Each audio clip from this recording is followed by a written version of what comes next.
Hi, I'm Mayanna with Heartwood Art, and today I'll show you how to install the free version of SketchUp. So let's get started. Now, you won't find the free version listed on the main SketchUp website. It's at this link. The SketchUp app is made by Trimble, and you will need a Trimble ID to access it.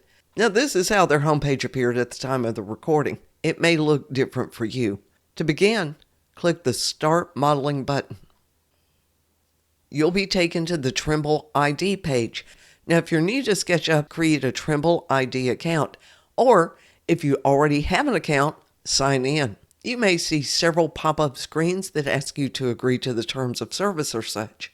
Once your account is created, you'll be redirected to the SketchUp app page where you can start your first project.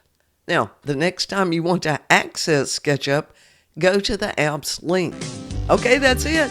Be sure to see more SketchUp tips and tutorials by subscribing to this channel.